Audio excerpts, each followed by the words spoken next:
Ladies and gentlemen, good day and welcome to the Q3 FY22 earnings conference call of Tata Power.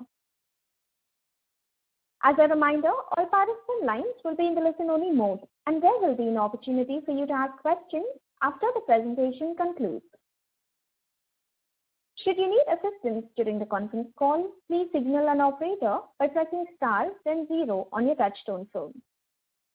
Please note that this conference is being recorded.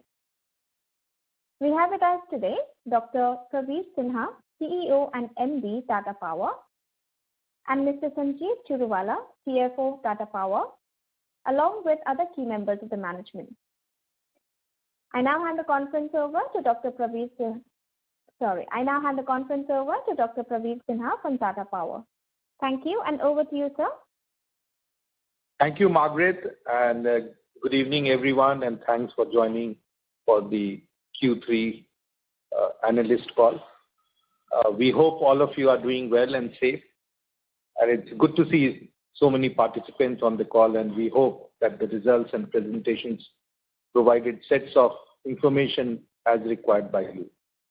I'll give you a brief summary of the results and cover some of the key aspects of the business, and then we will take your questions. But before that, please let me take the opportunity to introduce my colleague, Mr. Sanjeev Churiwala, who has taken over as CFO with effect from 1st January 22, and my earlier colleague, the CFO, Mr. Ramesh Subramaniam, has moved to a group role in Tata Sons. Along with me are Mr. Anand Agrawal, Financial Controller, Mr. Kasturi and Mr. Rahul Shah from Investor Relations, and few of my other colleagues from the management. Tata Power has delivered a very strong third quarter as both the underlying EBITDA and the profits saw double-digit growth compared to last year. This was despite pressure from rising commodity prices faced in CGPL, Tata Power Solar and Tata Projects. The company has taken several bold and strategic steps, be it either working on the pass-through arrangement with procurers in CGPL or focusing on sustaining margin in utility scale and rooftop EPC through robust bidding and contractual agreements. The impact of these steps is evident and visible in the results of this quarter. Similarly, we have ramped up our efforts in Odisha Discom with a focus on growing the consumer base, especially in the high-load commercial and industrial segment, and improving the billing and collections through various initiatives. You will see that all the 4 Discoms in this quarter have delivered very strong performance compared to the previous quarter and are now profitable. All our other assets have also operated at benchmark levels and have delivered another quarter of strong performance. Despite the provisions of Tata Projects and one-off order impact in Maithan Power, we have delivered a 42% growth in revenue on year-on-year basis from rupees 7,756 crore to 11,015 crore, and a 74% growth in PAT on year-on-year basis from rupees 318 crores to 552 crores. Our renewable business delivered another quarter of strong performance with both RE generation portfolio and EPC portfolio delivering healthy operations. The company achieved almost 50% growth in revenue and doubling of profits from renewable business on year-on-year basis this quarter.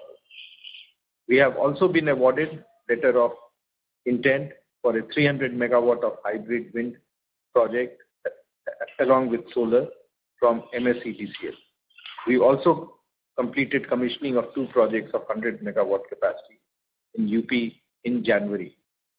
Our solar EPC business, namely Tata Power Solar, has registered strong performance in large-scale EPC business and rooftop solar business this quarter, registering almost 70% growth in quarterly revenue from 923 crores last year to 1561 crores this year. With several initiatives to improve margins, Tata Power Solar delivered a strong operating profit of 150 crore and PAT of 8 crores in this quarter. The large-scale utility EPC order book continues to grow with orders worth around 1,800 crores won in Q3, taking the total order book above 10,000 crores. Amongst utility scale projects, we won 320 megawatt in this quarter and were also awarded the EPC contract for India's largest solar and battery storage project of 100 megawatt solar and 120 megawatt battery storage for 945 crores at various sites in Chhattisgarh. Margins have continued to improve and we have prepared for higher model imports this quarter before the basic custom duty kicks in from 1st April 2022. To prepare ourselves in both our renewable generation as well as EPC business, as higher levels of duties on cells and modules gets imposed from 1st April 2022, the company has decided to set up a 4 gigawatt solar cell and module manufacturing capacity using state-of-the-art technology with an investment of approximately rupees 3,400 crores. This capacity is expected to be fully commissioned in next 15 to 18 months' time. We have also participated in the solar PLI scheme, which has been enhanced by Government of India from earlier rupees 4,500 crores to now 24,000 crores in this budget. With a strong 3-decade experience of manufacturing of cells and modules, we believe that this expansion in capacity with PLI benefits from Government of India and the other state incentives will make us very competitive and help us to pursue growth in our utility scale, EPC and rooftop and solar pump business. The rooftop solar business saw another successful quarter, winning orders worth more than rupees 375 crores in Q3, with a strong growth from commercial and industrial customers. Our rooftop order book is now 370 megawatt of total value more than rupees 1,000 crore. We executed 118 megawatt of rooftop solar in this quarter, which was much higher than execution in Q2. We have started seeing meaningful traction under various financing schemes launched in partnership with various financial institutions, and close to rupees 370 crores of orders were financed through these schemes. We have recently entered into an agreement with State Bank of India for a centralized and dedicated processing office for the solar projects through their Surya Shakti cell, which will promote faster execution of loans for solar projects sourced from anywhere in the country. With a slew of attractive features such as smaller down payment, longer tenors, this partnership will help us in ensuring hassle-free financing for the rooftop projects for our customers. The solar pump business has been a key development with EESL tender now moving forward. EESL has now sent the list of impaneled bidders to all the states, and the states have started the process of signing the agreement with the impaneled bidders, and we are at different stages in this process with 14 states. The first set of orders have started coming in, and we have already booked orders for more than 3,000 pumps. With the launch of Tata Power branded solar pumps and our existing strong presence in many states, we expect our pump business not only capitalize on the EESL tender, but also direct sale opportunities that will come. Coming to our integrated CGPL and coal portfolio, as I mentioned, that international coal prices remain high. We were forced to reduce the supply of power from our units under the PPA terms to contain the losses. During this period, we entered into a short-term pass-through arrangement with Gujarat from 13th October to 31st December, and for very short periods with Rajasthan and Punjab. As a result, our availability in this quarter was 40%. Adjusting to the various charges under the PPA, we have been able to reduce the losses in CGPL in this quarter to 458 crores from 863 crores in the previous quarter. We are now working very closely with Government of Gujarat to finalize a long-term arrangement which will ensure full pass-through of the coal prices. As a result of higher coal prices, the profits from the coal companies have improved, providing a hedge against the losses in CGPL. CGPL and coal integrated portfolio have generated a profit of 143 crores in this quarter compared to 16 crores in the third quarter last year. As we had mentioned last quarter, the teams in the 4 Odisha discoms are working continuously to reduce the AT&C losses in spite of being impacted due to the double blow of both cyclone, yes, and COVID-related lockdowns. This quarter, we have seen meaningful reduction in the AT&C losses across the board. This has helped us to register profits of 125 crores from all these 4 discoms compared to rupees 21 crores in previous quarter. The focus in these discoms are on following factors: improvement of reliability to state-of-the-art operations with increased use of technology in various areas of operation, improvement in customer service, including offering various digital avenues for customer services, and reaching out to potential customers, especially commercial and industrial customers, to supply them quality power, including better billing and collection solutions. The focus on operations and profits in all these business has helped us now to deliver 9 consecutive quarters of year-on-year profit.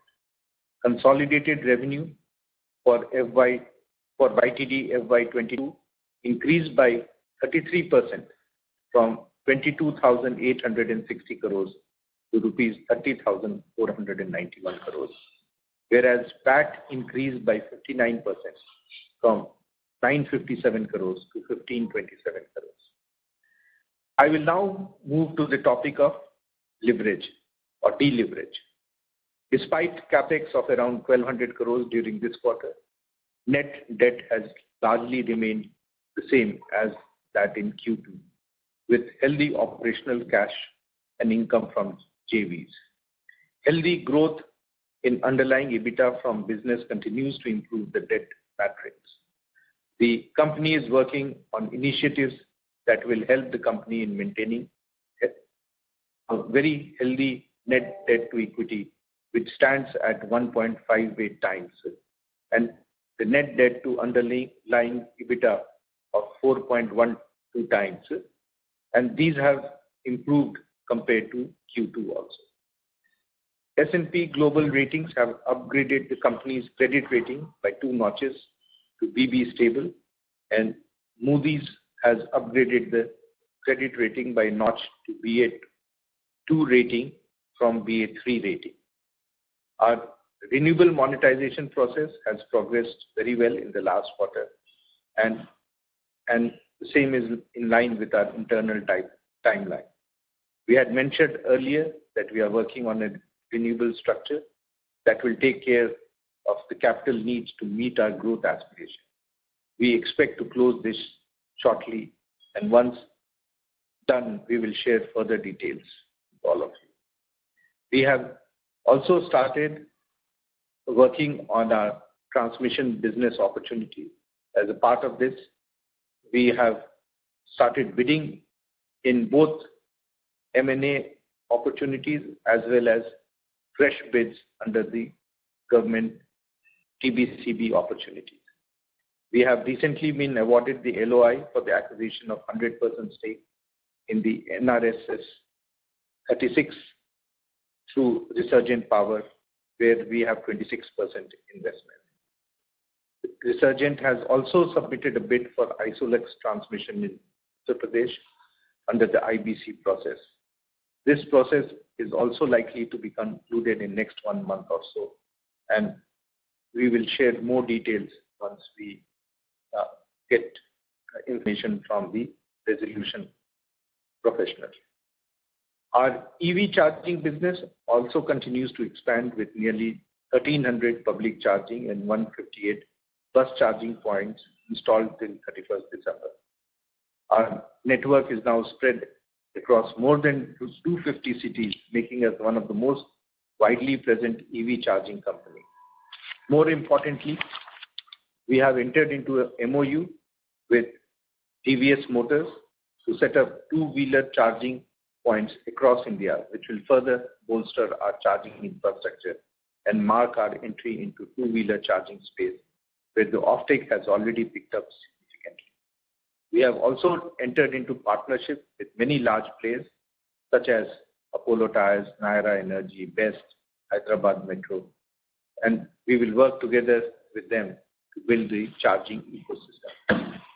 Our journey towards a cleaner and greener company gets further bolstered by the motivation and recognition that we keep on receiving from all of you. In the S&P Global Corporate Sustainability Assessment for 2021, we received a total score of 67 and a percentile rank of 80, which is the highest score for any power utility in the country. The score is also significantly higher than the average world utility sector score of 38. The company is working towards its transformation into Tata Power 2.0. We have started seeing significant traction in many of the identified strategic areas, and some of these initiatives will start showing results in very near future. As we always stress, our transformation will be founded on the pillars of strong balance sheet and healthy return metrics.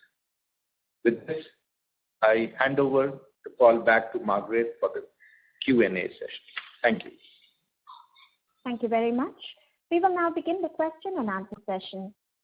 Anyone who wishes to ask a question may press star and 1 on the touchtone telephone. If you wish to remove yourself from the question queue, you may press star and 2. Participants are requested to use handsets while asking a question.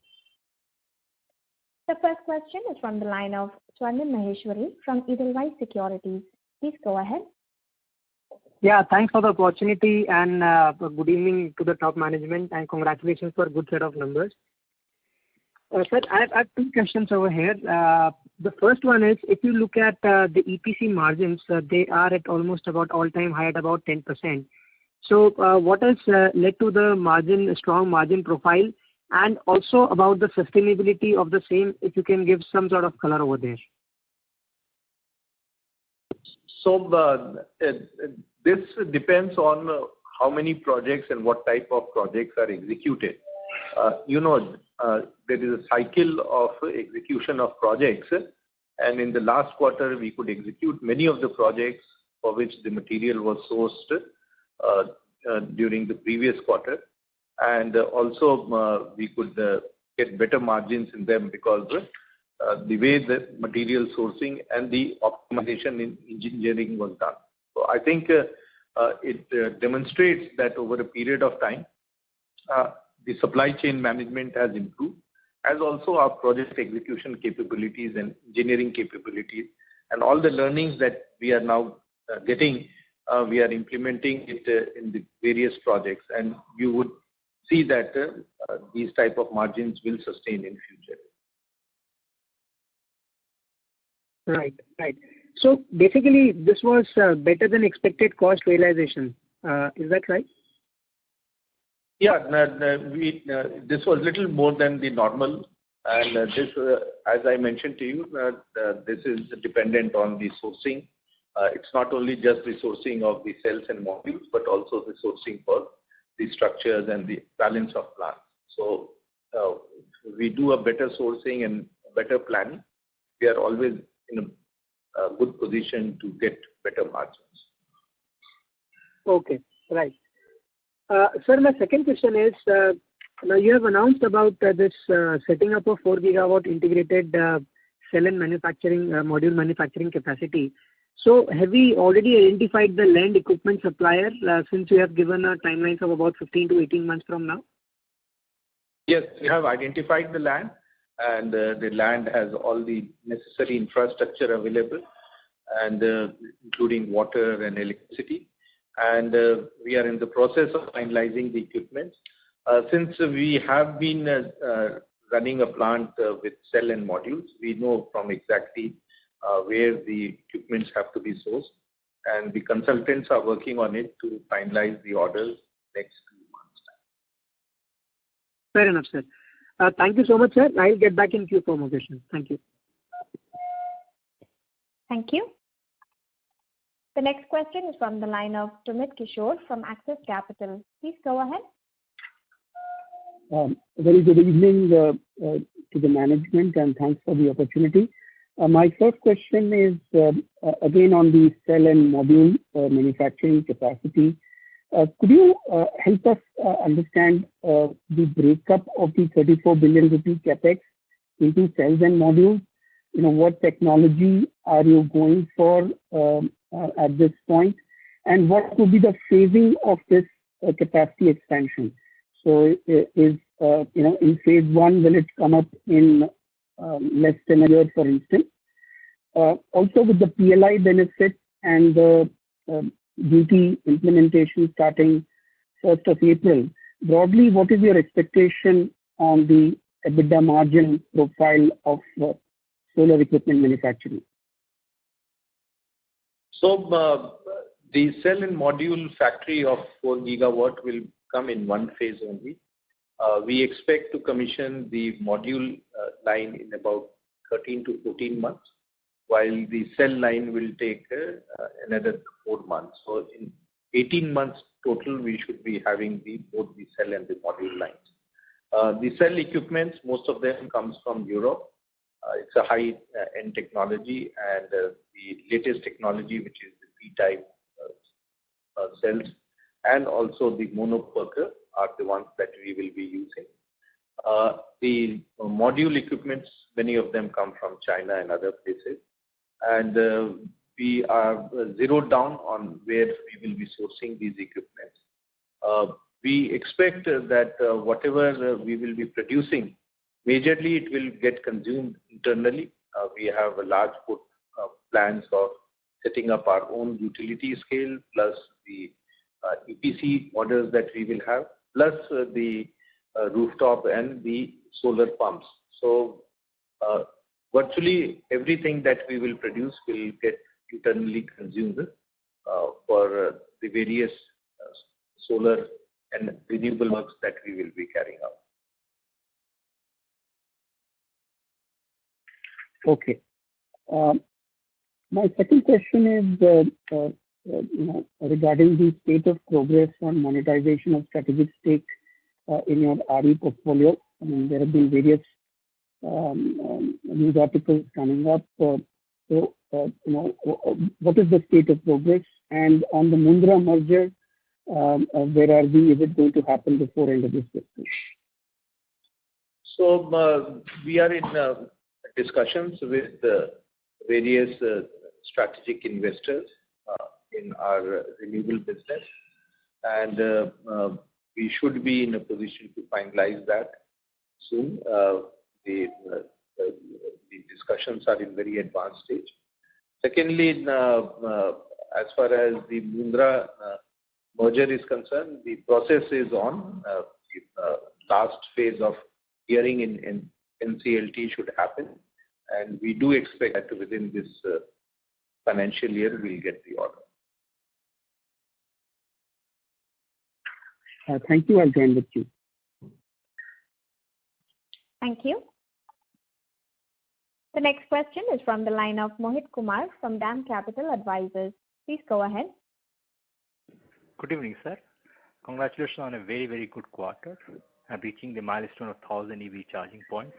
The first question is, sir, have you finalized the way to monetize the renewables portfolio? Does it include your solar EPC, solar manufacturing and charging, solar rooftop? Is it everything under one umbrella, or can you please share some insight? Yeah, so our renewable portfolio consists of all the renewable business that we have. So starting from manufacturing to EPC to our own utility scale renewable projects that we run, to rooftop solar, to solar pumps, and EV charging.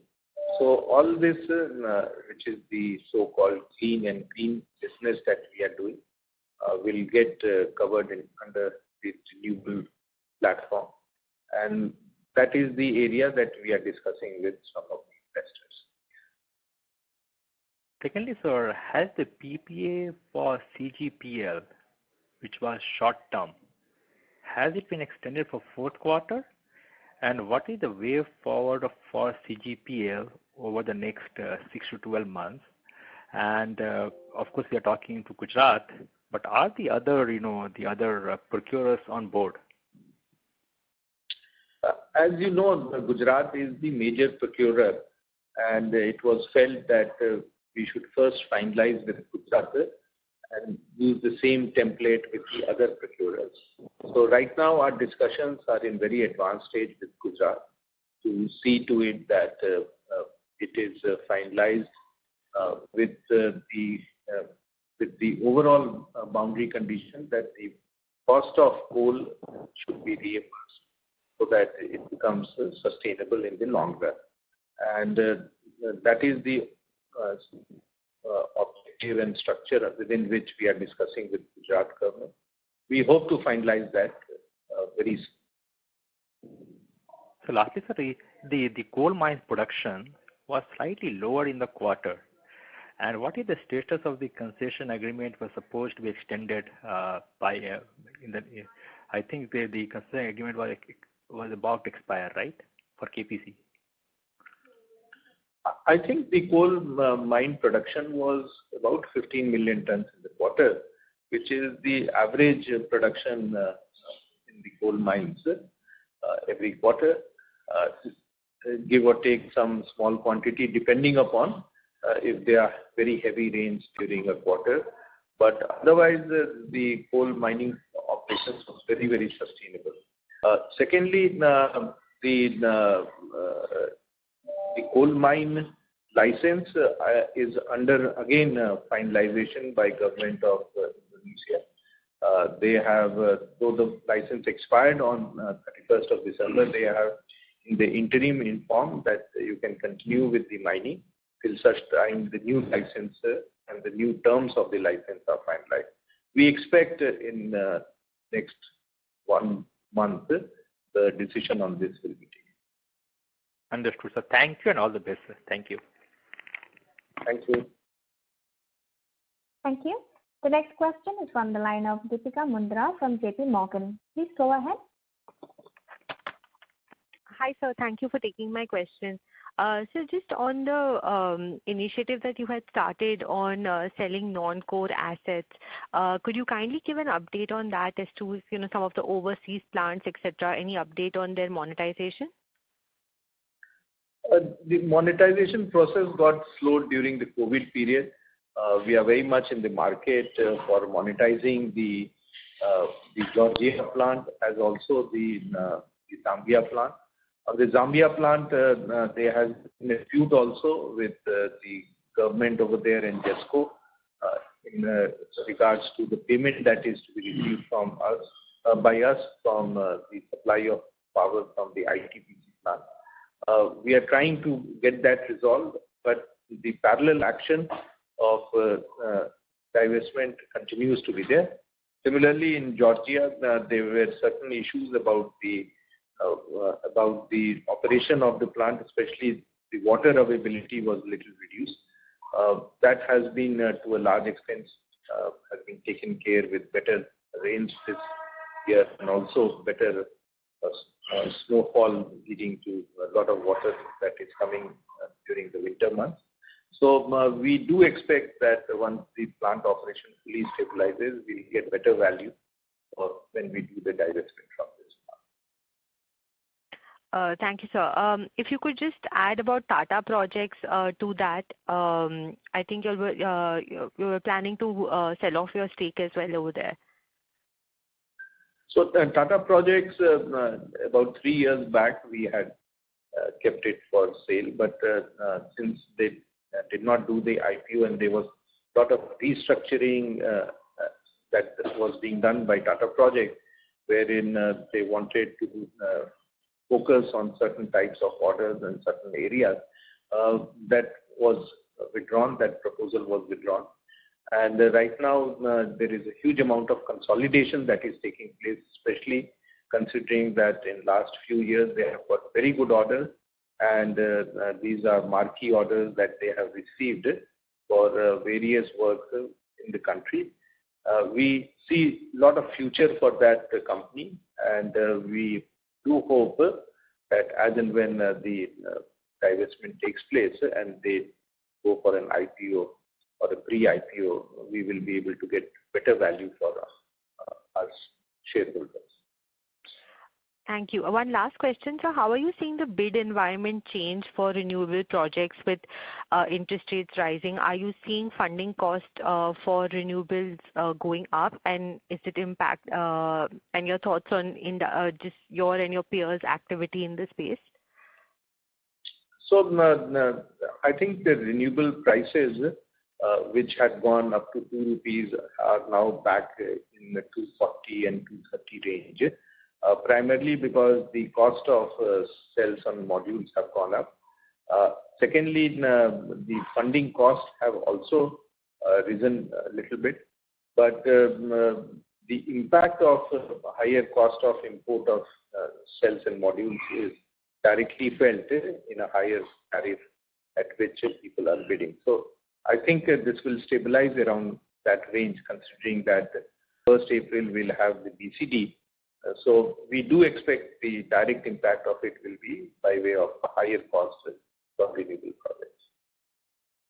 Okay. Thank you, sir. Thank you. The next question is from the line of Puneet Gulati from HSBC. Please go ahead. Yeah, thank you so much for the opportunity. My first question is a clarification. So when you were bundling your renewable entity, the upcoming solar manufacturing will also be a part of that entity. Is that understanding right? Absolutely right. Okay. Second is on your solar rooftop model where you have 370 megawatt of orders worth 1,050 crore. Are these all capex orders, or is there some opex orders on it? Will you earn any annuity income, or you will just do it and get over with it? It's a mix of 3 types of orders. One is pure orders where it is sale orders that we have. The second one is under RESCO supply, whereby supply them at a cost. And the third is the group captive orders. So all the 3 are there. If you want the breakup, that can be provided to you separately. Okay, that's right. And you also talked about the SBI loan scheme, which is collateral free. So would you be taking the risk, or will the risk be on the end user? So these are loans which are taken by the end users. So we are not providing any collateral in this. So it's a relationship between the bank and the consumer. Okay, so you don't have to guarantee anything, right? No guarantee from our side. Understood. And on the EV charging business, you talked about this new tie-up with TVS. In your current 1,200 or 1,300 EV charging stations, what would be the mix between 4-wheeler and 2-wheeler? Right now, there's no 2-wheeler. This is a very new arrangement that we have tied up. These are all 4-wheelers, public chargers. So this also excludes the bus chargers, which is separate. Understood. And in the 1.95 gigawatt of solar project pipeline, how many is already signed for PPA and what is still awaited? With pardon? In the 1.95 gigawatt of solar project pipeline. Everything, the PPA has been signed. We do not consider any project, take it on our books until unless we have a firm PPA and an approval from the regulatory commission. So even the MDSCL hybrid also PPA signed, the last one? Yeah, so PPA is signed and the regulatory approval is there. Okay, understood. That's very helpful. And lastly, if you can talk a bit on the KUSUM scheme, this quarter was slightly slow. What is changing and how do you think it will help? So the Kusum scheme, under the Kusum scheme, whether the Kusum A, B or C, it is run through a bidding process by ESL, whereby they select bidders based on the bidding process. And over here, once they are selected, they inform the states of the various shortlisted bidders. Unfortunately, for a certain period of time, the bidding process was delayed, and also there was a court case due to which they could not finalize that order. The order was finalized in the month of October, and thereafter they have started informing all the concerned states. We expect, again, in November, December, because of COVID, many of the states had impacted by that. So now the orders have started flowing in. Okay, understood. Thank you, Manish. This is very useful. Thank you. The next question is from the line of Atul Tiwari from Citigroup. Please go ahead. Yes, sir. Thanks a lot. So just one clarification on CGPL. So as of now, how many units are operational pending this finalization of agreement with Gujarat government? So during the month of January, there were 2 to 3 units which were operating. Right now, of course, 1 unit is operating. As you would have been aware, month of January, the export of coal was banned by Indonesia. So whatever coal we had, we ran 3 units and then 2 units. And now that the coal supply has recommenced from 20th of January, we expect that we will ramp up all the 3 units in the next few days. Okay, and the current generation is happening as per the earlier long-term PPA and not the new short-term PPA, right? Whatever no, it is going to happen as per the new arrangement, which is under finalization. Okay, so as of now, the power that you are supplying, how are you billing for that power? Does it have a pass-through for the coal cost? Or? Yeah, it's a pass-through for the coal cost, and it's an interim arrangement, but it will get regularized once the final agreement is signed. Okay, great. And sir, just one question on this manufacturing unit. So what about the backward integration, polysilicon and wafers? You know, some of the other players who have entered the industry in India, they're talking about, manufacturing that as well. So are you looking at that, or is it a part of your plans, or you think it doesn't make sense to have that capacity? Yeah, we are looking at that, but it has a different technology requirement. So we are looking for some global players who have the experience in this type of technology. It's a very complicated, very difficult technology on polysilicon. And so once we finalize that, secondly, at this stage, the BCD is only for the cell and modules. There is no BCD on the polysilicon ingot or on wafer. So at this stage, we are going to import them without any duties. But at some stage, we will definitely be looking at upstream manufacturing. Okay, so in the interim, the import will most likely be from China only, right? I mean, is there any other? Yeah, they have added a huge capacity, and so also some of the other places. But majority of the supply will happen from China. Okay, okay. Thanks a lot. Thank you. The next question is from the line of Apurva Bahadur from Investec. Please go ahead. Hey, hi sir. Thank you so much for the opportunity. So on this, continuing on this 4 gigawatt module, 7 module plan. Wanted to know on this PLI extension. So will this be the further subsidy be on the bids which were earlier placed, or do you expect any change in terms and conditions over there? And accordingly, what percentage of our capital cost would be offset by the incentive if we are eligible for it? So based on the earlier bids, they had through a bucket filling array had given to 3 people who had come up with a proposal for integrated manufacturing facility right from polysilicon to modules. There were large number of other bids which could not be covered in that because the amount was just 4,500 crores, which was utilized in the bidder. Now that the new scheme has come with 19,500 crores additional amount, this will cover all the others also, including those who are only in cell and module. Based on our initial analysis, we find that we will be entitled for something like 1,500 crores of PLI over a period of 5 years. So this is based on every year how much we produce, and the incentive will be linked to that.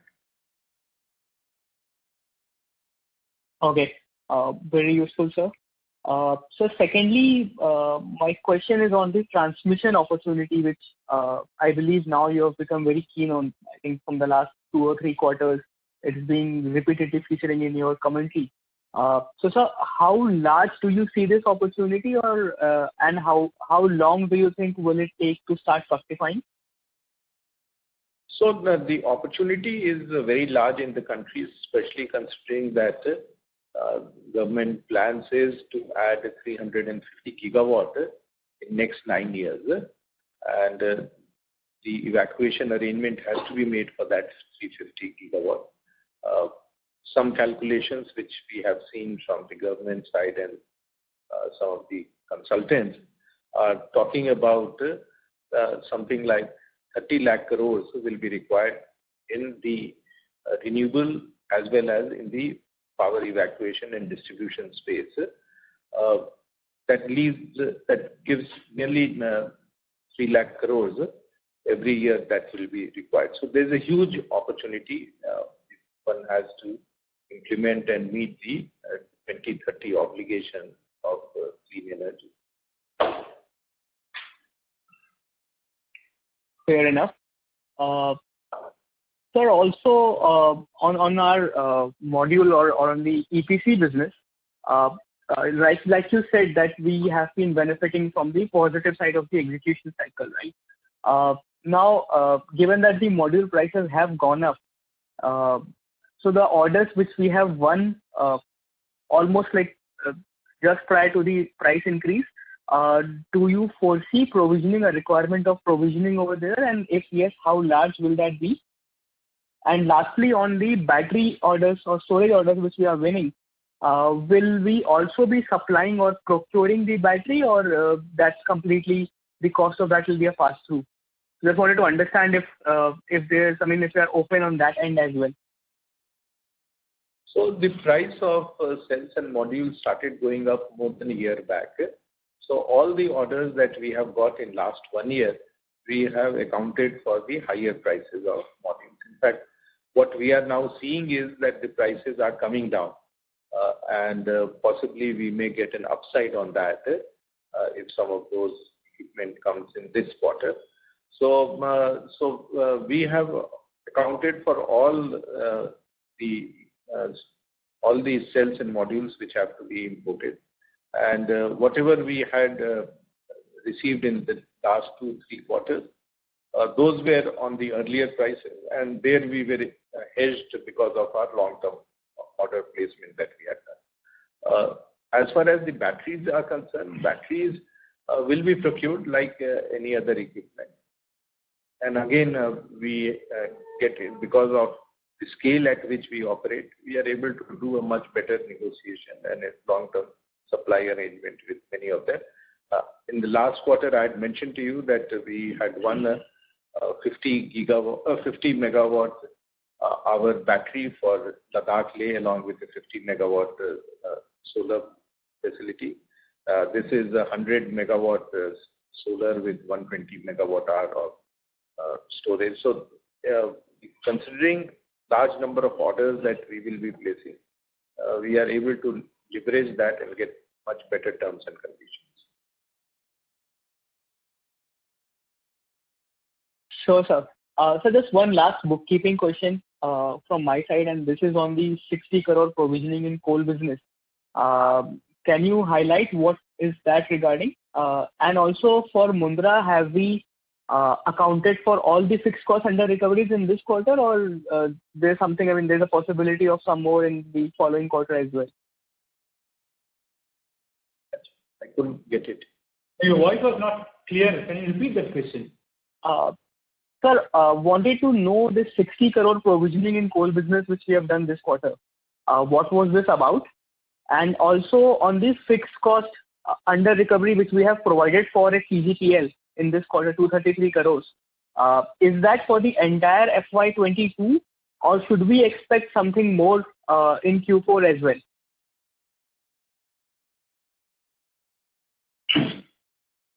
So this was basically for last year when there was a write-off one time for our Far East investment, the mines in Russia which we were exploring, and the other was additional taxes in our Indonesian mines.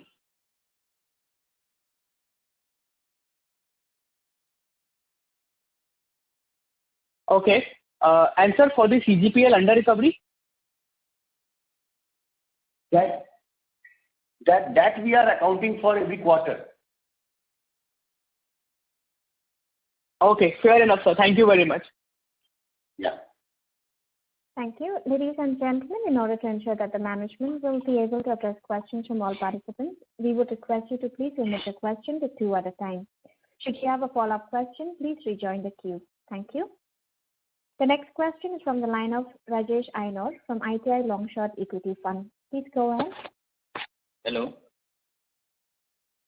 Ms. Ainor, may I request you to come on the handset mode and ask your question? Yeah, I am on the handset mode. Am I audible? Yes. Yeah, so most of my questions have been answered. Just one thing on, the medium and longer term targets for us for carbon neutrality, because we are operating in 2 segments.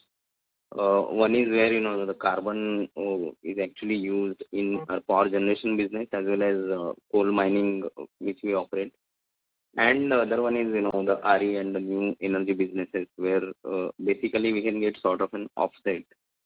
So is there any sort of timeline when we will turn carbon neutral, and, what are our plans for reducing the carbon footprint? Will it be a gross reduction, or will it be, we'll have more and more RE, so anyway the carbon heavy part at the net level will get reduced? So I think in our earlier presentations also we have shared that right now 32% of our generation by capacity is renewable or non-carbon, and 68% is the carbon generation. We had said that by 2025 it will become 40%, and by 2030 it will become 60%. We had also said that we will become net zero carbon by 2050, which subsequently we had improved and said by 2045. As we have existing PPAs, and these PPAs will have a certain time period to which we are committed to supply power, those PPAs have to be exercised, and only after those PPA expire we can come out of the supply of coal-based power. So we are working on these lines. Our new investments are only going to be in renewable. We are not making any fresh investment. And in fact, we were the only company in the power sector 2 years back who took a stand in the country that no more new investment and only new capacity additions will be in renewable. So we are committed to that. Okay, and sir, just one question, do we have any assessment of what is our current carbon footprint of, that 65+% business, which is still carbon? I think Rahul and team will be able to share.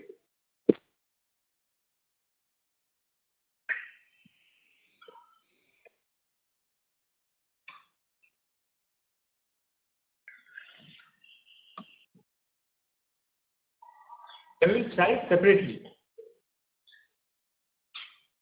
Okay, sure.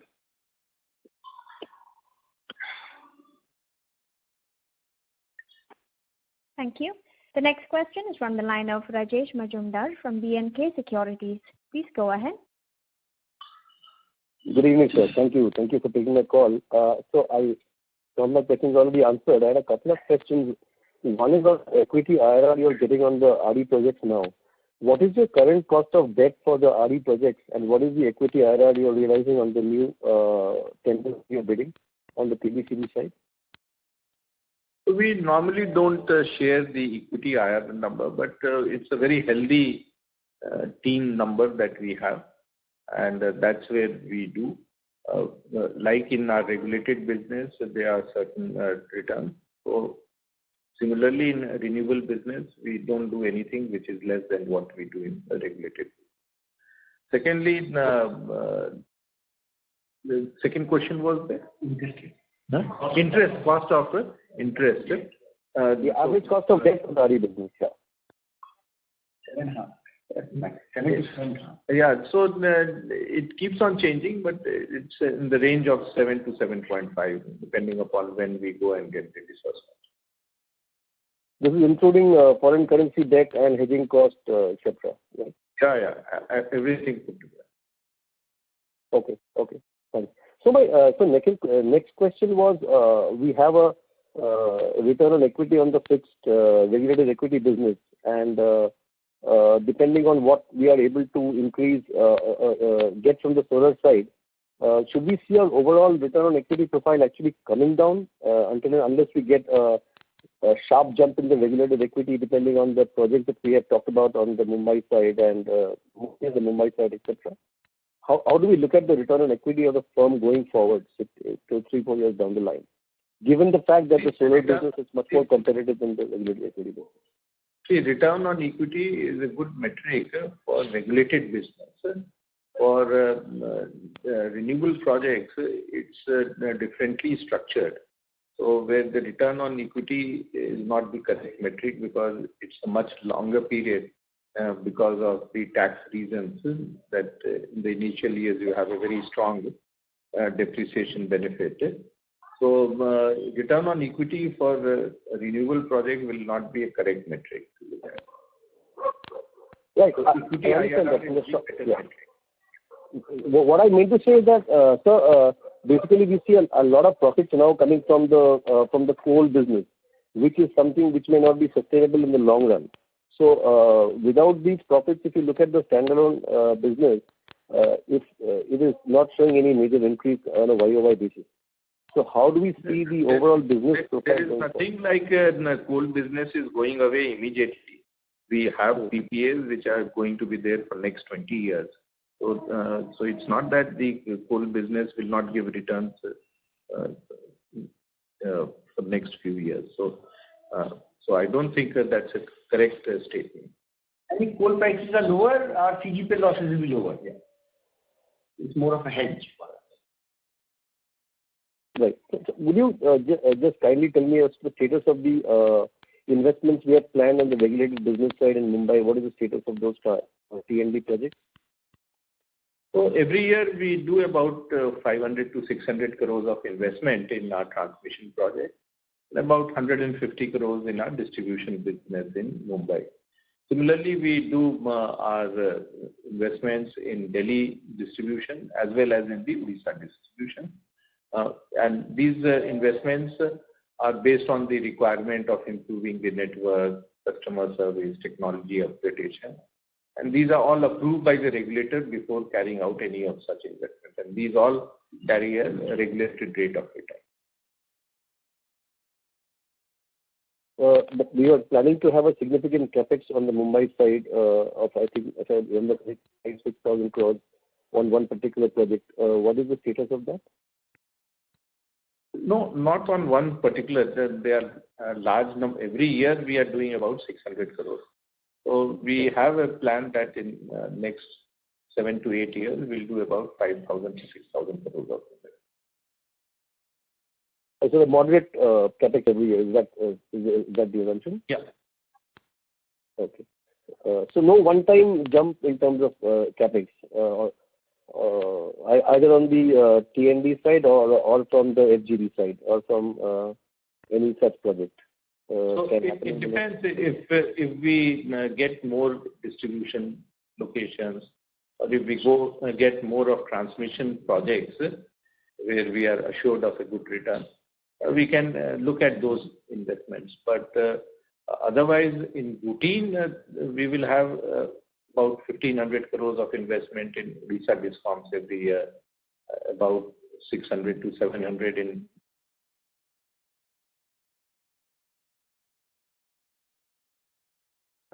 so that sort of investment will continue to get us a return on the 30% equity that we put in those projects.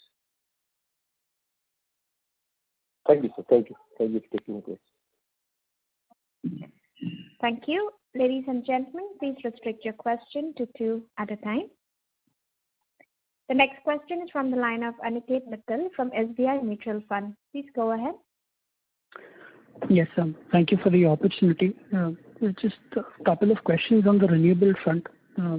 Firstly, if I were to go back to your the targets that you've set for renewable, we've set a target of almost 15 gigawatts of renewables by FY25.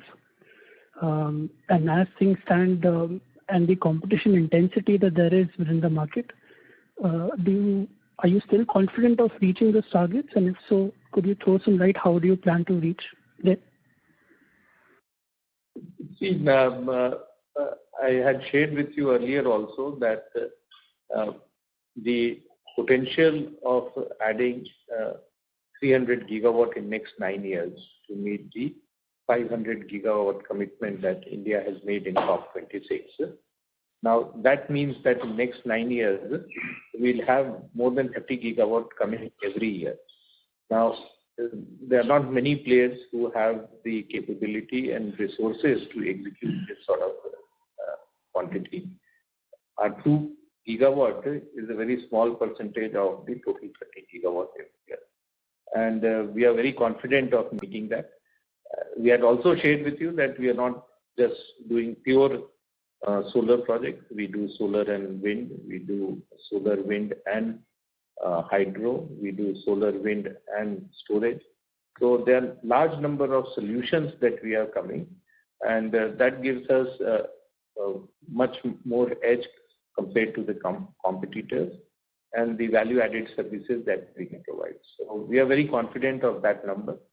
And incidentally, we are looking at something like 1,200 to 1,500 megawatt of rooftop solar every year, about 400 to 600 megawatt of solar pumps every year. So there's a huge quantum of capacity addition that will happen apart from the utility scale that we will be setting up.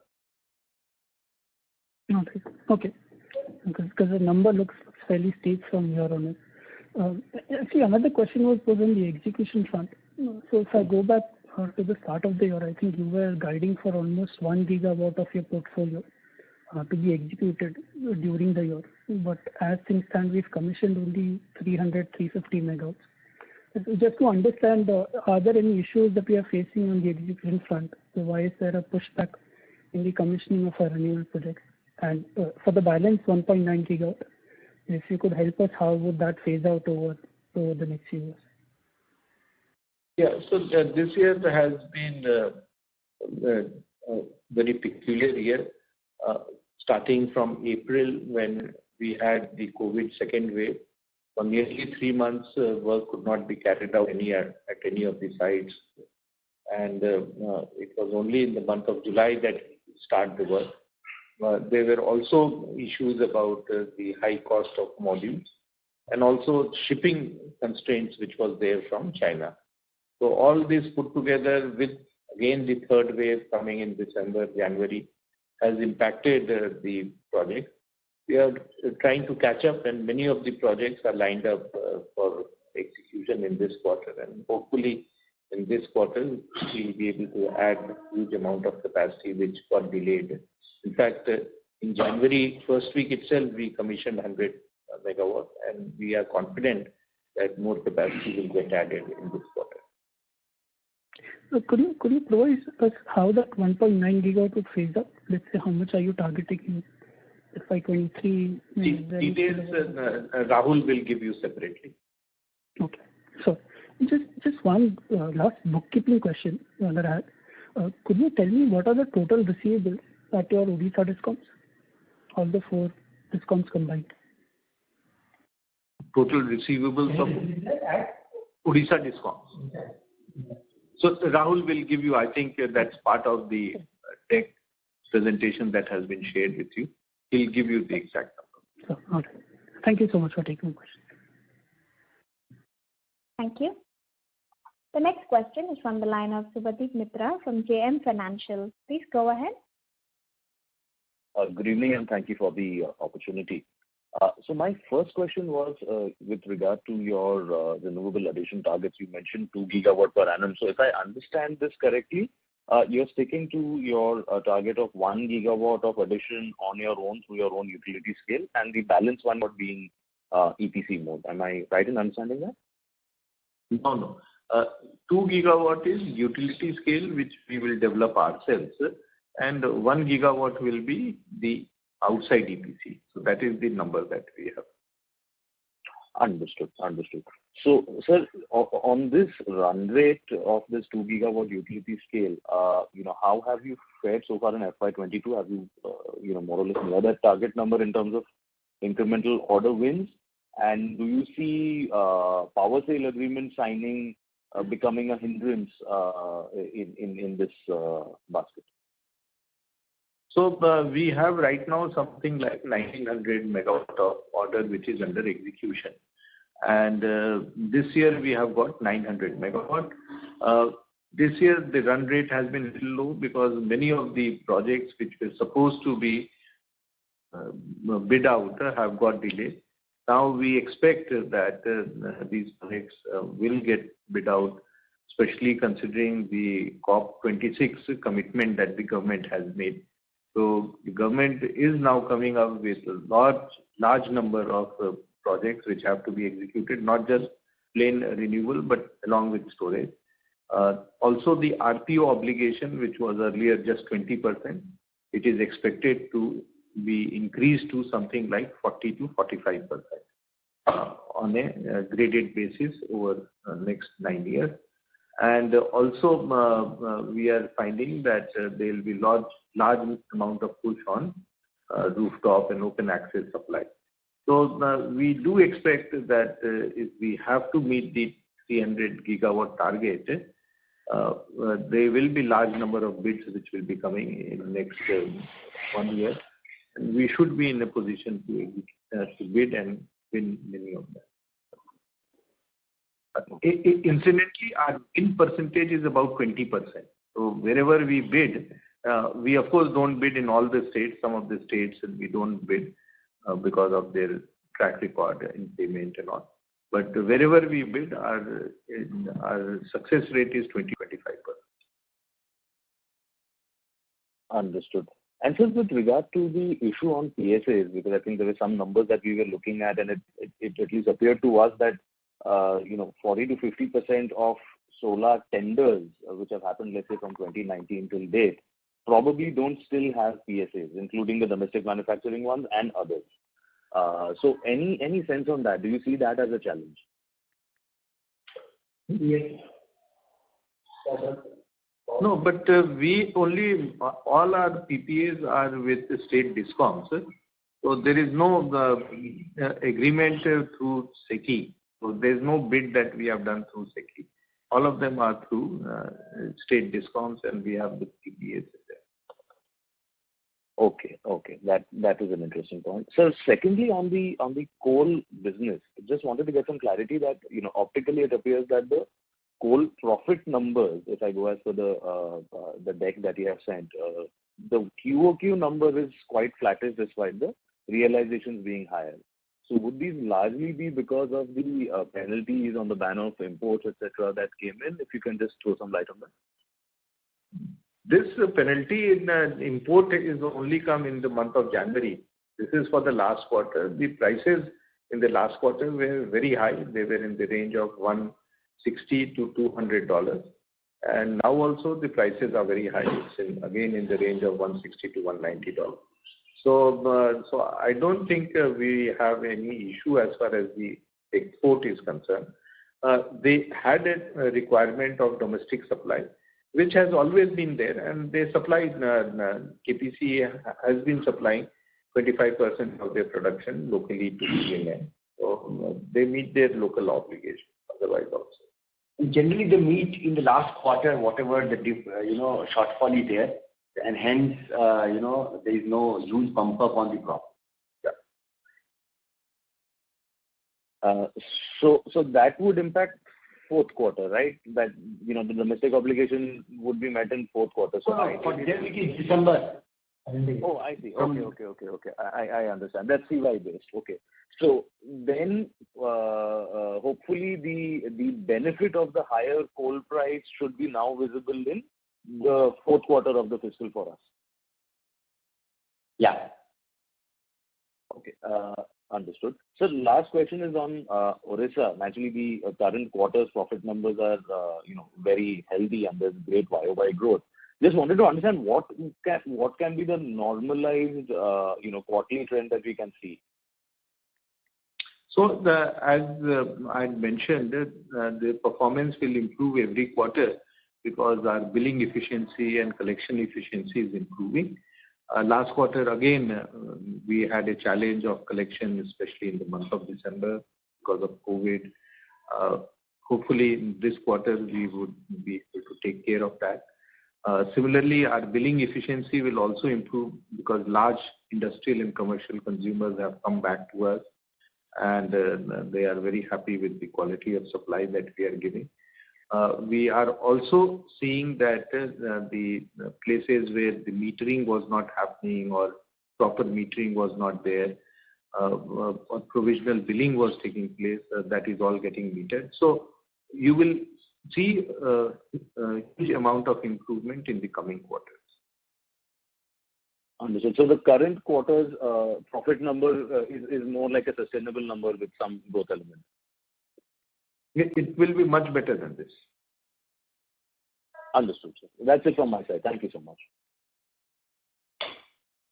Thank you. Please request participants to please limit your question to 2 at a time. The next question is from the line of Anuj Upadhyay from HDFC Securities. Please go ahead. Yeah, thanks for the opportunity and congratulations on good set of numbers, sir. So could you just mention about the capex which would go in for the expansion of the module and cell manufacturing for the 4 gigawatt capacity? So the capex is 3,400 crores, and we would of course be getting some PLI benefit, which will be on an annual basis, and also some state government subsidy and some concession. So all that will be taken care when we are executing the project. Okay, so probably it would be 3,400 minus this benefit on a capex front over the period of time. Okay. Secondly, sir, on the equity dilution side, I mean, especially on the monetization of the renewable asset, so would that platform include our EPC business as well, or it would be only the renewable assets across the Walwhan and the Tata Power Renewable? It will be everything in renewable, including EPC, including manufacturing, including new manufacturing. Fair enough. And lastly, sir, on the Mundra, sir, if at all we find some kind of resolution with the Gujarat, then how much unit we plan to run for the Mundra going ahead? As per the PPA, Gujarat is entitled to receive 1,805 megawatts. So 3 units will run for their requirement. And it would be, fuel cost would be a pass-through. I mean, as per the resolution which we are expecting. Yeah. Fair enough. That's it. Thanks. Thank you. The next question is from the line of Swarnim Maheshwari from Edelweiss Securities. Please go ahead. Yeah, hi. Sir, so what's the current carbon inventory for us and any plans to monetize it? Yes, we have definitely plans to monetize them. The documentation and other work in progress. It's a huge amount of detailing and invoicing details, metering details, all that has. So it's a cumbersome process. but definitely under discussion and finalization. Is it possible to quantify, with the current realization trend and all, what could be the sum that could be monetized? Yeah, sure enough. I think Rahul will be able to provide you all the details. Sure. Because this is from a retrospective effect from 2014 and 2016 onwards. All right. And sir, just one clarification. So now we are bidding for Isolux and all the other transmission projects. So fair to say that all transmission projects will be bid through Resurgent platform, right? Nothing will be under. No, not at all. See, Resurgent platform was created with a specific mandate and a specific amount to be invested. The 450 million that was set for that was used for Prayagraj and the 2 Resurgent bids for transmission that we have done. With that, the total amount gets fully exhausted. So all future bids will be under Tata Power. Achha, okay, everything will be in. All right. Fair enough, sir. Got it. Thank you so much and all the best. Thank you. Thank you. Ladies and gentlemen, due to time constraints, that was the last question for today. I now hand the conference over to Dr. Sinha for closing comments. So once again, thank you to all for joining for the analyst call. Whatever questions you have in future, you can always send it across to Michael, Rahul and Kasturi, and we'll be happy to provide you the necessary information in detail. All of you take care of yourselves and good night. Thank you. On behalf of Tata Power, that concludes this conference. Thank you for joining us, and you may now disconnect your lines.